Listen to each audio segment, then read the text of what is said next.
Yo guys, क्या हालचाल। तो यार, लॉ ऑफ अट्रैक्शन पर एक वीडियो हो जाए। मतलब इस पे ना मैं भी बहुत रिसर्च कर रहा था। काफ़ी वीडियोज़ हैं, काफ़ी आर्टिकल्स हैं इस पे, और मुझे बड़ा इंटरेस्टिंग टॉपिक लगता है। बाकी तुम लोगों ने भी देखा ही होगा, लॉ ऑफ अट्रैक्शन पे कुछ ना कुछ रिसर्च तुमने भी करी होगी। देखो, मोस्ट ऑफ द वीडियोज़ में ना इसको पूरा एक्सप्लेन नहीं करा गया है। तो एक इसके अंदर ना एक बीच का लिंक है, वो मैं तुम्हें बताना चाहूँगा। देखो, नॉर्मल लॉ ऑफ अट्रैक्शन क्या होता है कि तुम्हें जैसे अपनी लाइफ चाहिए, तुम उसके बारे में इमेजिन करो, तुम वो लाइफ थॉट्स में जियो। मान लो तुम्हें BMW चाहिए, वेल्थ चाहिए, तो उसके बारे में थॉट्स लाओ, वैसे पॉजिटिव एफर्मेशंस लाओ, और वो तुम्हारी लाइफ में अट्रैक्ट होगा। This is law of attraction जो अभी तक है। लेकिन मैंने क्या समझा, लॉ ऑफ अट्रैक्शन, इसको लॉ ऑफ अट्रैक्शन नहीं, लॉ ऑफ वाइब्रेशन कहेंगे हम। क्यों?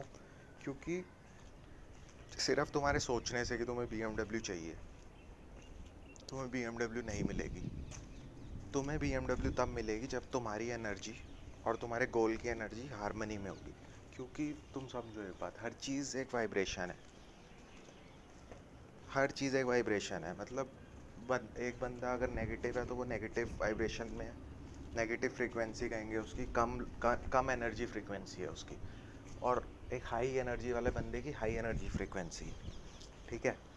तो जो हाई एनर्जी फ्रीक्वेंसी वाला बंदा है ना, अगर वो सोच रहा है कि मुझे वेल्थ चाहिए या कुछ चाहिए, तो उसके उसकी लाइफ में वो चीज़ अट्रैक्ट होने की पॉसिबिलिटी ज़्यादा है, ना कि उस बंदे की जो कोने में पड़ा है कमरे में और सोच रहा है मेरा क्या होगा, मेरे से कोई बात नहीं करता, मेरी कोई इज्जत नहीं करता, मैंने लाइफ में कुछ नहीं उखाड़ा अभी तक। तो वो अगर सोच रहा है कि मेरे को BMW चाहिए, तो उसको घंटा नहीं मिलेगी भाई BMW, क्योंकि बहुत लो फ्रीक्वेंसी पे वाइब्रेट कर रहा है। दूसरा बंदा तुम उसके कंपैरेटिव में रख दो, जो अच्छी स्ट्रीक पर है, 200-300 दिन उसके हो गए हैं, रिकवरी हो चुकी है उसकी, मेडिटेशन कर रहा है, नेचर में मान लो वो वॉक कर रहा है, और फिर वो कुछ थॉट्स ला रहा है, तो उसके कैसे थॉट्स आएंगे?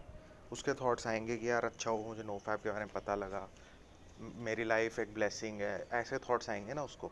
तो ऑटोमेटिकली वो बंदा हाई फ्रीक्वेंसी पे वाइब्रेट कर रहा है। और तुम्हारे ब्रेन में जो थॉट्स आएंगे ना, वो वो थॉट्स की एक फ्रीक्वेंसी बनाएगा, एक वाइब्रेशन बनती है, और वो नेचर में जाती है। और जैसी वाइब्रेशन तुम नेचर में डालोगे, वैसी वाइब्रेशन तुम्हारे पास वापस आएगी। एकदम टिट फॉर टैट वाला हिसाब होता है। जैसे रेडियो नहीं होता, तो तुम्हारी लाइफ में वो म्यूज़िक अट्रैक्ट होगा जिस फ्रीक्वेंसी पे तुम हो। अगर तुम्हारी फ्रीक्वेंसी 104 है, तो 104 चैनल के ही गाने आएंगे तुम्हारे पास। अगर तुम्हें 93.5 के गाने चाहिए, तो तुम्हें उस हाई फ्रीक्वेंसी पे वाइब्रेट करना पड़ेगा।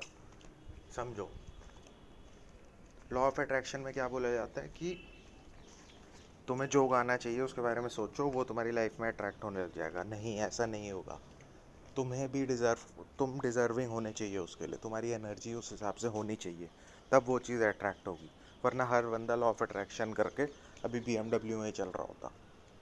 तो जो बंदा सेल्फ इम्प्रूवमेंट कर रहा है, नो फैप कर रहा है, मेडिटेशन करता है, पॉजिटिव थिंकिंग, अच्छी बुक्स पढ़ रहा है, उसकी लाइफ में उसकी फ्रीक्वेंसी हाई रहेगी, और उसके लिए वो लॉ ऑफ अट्रैक्शन काम करेगा, उसको वो पॉजिटिव चीज़ें आएंगी उसकी लाइफ में। मुझे ये कैसे पता लगा? क्योंकि फ्लैट लाइन में तुम देखो, मैंने ये चीज़ एक्सपीरियंस करी। फ्लैट लाइन में सुबह मुझे लो फीलिंग आती थी।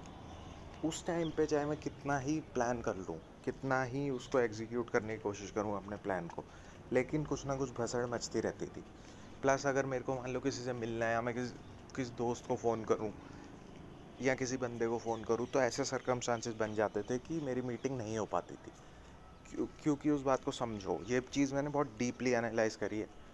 क्योंकि वो मेरी मीटिंग इसलिए नहीं हो पाती, वो बंदे को कुछ काम आ गया है, एनर्जी इतनी लो होती थी, वहाँ मेरे को डिप्रेसिंग फील हो रहा है, तो मैं उस बंदे से कैसे मिल लूँ जो थोड़ा खुश है और अच्छी एनर्जी पर है। और जैसे जैसे शाम होती थी, मेरी एनर्जी हाई रहती थी फ्लैट लाइन में, तो शाम को उल्टा हो जाता था एकदम केस। अब कोई भसड़ नहीं, अपने आप मेरे काम बन रहे हैं, सब कुछ सही होने लग जाता था अपने आप। उन्हीं लोगों के फ़ोन आने लग गए। समझ रहे हो? तो ये चीज़ लाइव एक्सपीरियंस मैंने करके देख ली।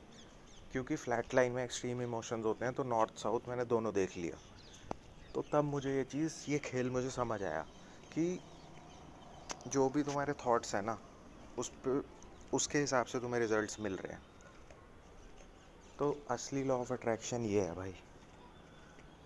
तुम वो चीज़ अट्रैक्ट कर रहे हो जिस एनर्जी फ्रीक्वेंसी पे तुम वाइब्रेट कर रहे हो। अपनी एनर्जी फ्रीक्वेंसी कैसे चेक करनी है, तुम अपने आप से बात करो और सोचो तुम्हें कैसा फील हो रहा है। एक आंसर मिलेगा, अंदर से एक आंसर आएगा।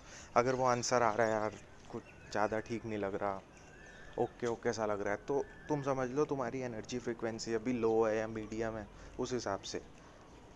और अगर तुम्हारे अंदर से आंसर आ रहा है, बहुत बढ़िया फीलिंग आ रही है, दैट्स इट। वो परफेक्ट एक फीलिंग नहीं आती, हाई स्ट्रीक वाले बंदों को वो चीज़ समझ आ जाएगी जल्दी जो मैं बोलना चाह रहा हूँ। एक एक्सीलेंट वाली फीलिंग नहीं आती जो स्ट्रीक पर कोई पूछता है कि कैसा लग रहा है तो तुम बोलते हो बढ़िया, और तुम उस चीज़ को मीन करते हो, तो वो हाई फ्रीक्वेंसी है। और उस केस में तुम्हारे साथ सही में अच्छे रिजल्ट्स आएंगे। तो ये लॉ ऑफ वाइब्रेशन है, इसको तुम लॉ ऑफ अट्रैक्शन बोलो, लॉ ऑफ वाइब्रेशन बोलो। तो तुम अपने गोल को डिज़र्व करोगे, तब वो गोल तुम्हारे पास आएगा। इंटेंशन, अटेंशन, मैनिफेस्टेशन, 3 स्टेप्स होंगे इसके, ठीक है। और भाई देखो, नो मतलब सेल्फ इम्प्रूवमेंट के भी वीडियोस में लाता रहूँगा कुछ ना कुछ जिससे तुम्हारी लाइफ इम्प्रूव हो, क्योंकि नो फैप और सेल्फ इम्प्रूवमेंट दोनों रिलेटेड है। तो मुझे भी इन चीज़ों में बहुत इंटरेस्ट है, तो इन चीज़ों पे भी वीडियोस में लाता रहूँगा। तो यही था यार लॉ ऑफ अट्रैक्शन के बारे में। तुम इस चीज़ को ना फील करना, सुबह जब तुम कोई भी काम कर रहे हो, अपनी लाइफ को एनालाइज करना, तो तुम्हारे रिजल्ट तुम्हारी फीलिंग के हिसाब से आएंगे। पक्का तुम उस चीज़ को देखना, जब तुम्हें अच्छा फील होगा तो अपने आप पॉजिटिव रिजल्ट्स आएंगे। इस चीज़ को अपनी लाइफ में प्रैक्टिकली इम्प्लीमेंट करके देखो। Okay guys, signing out.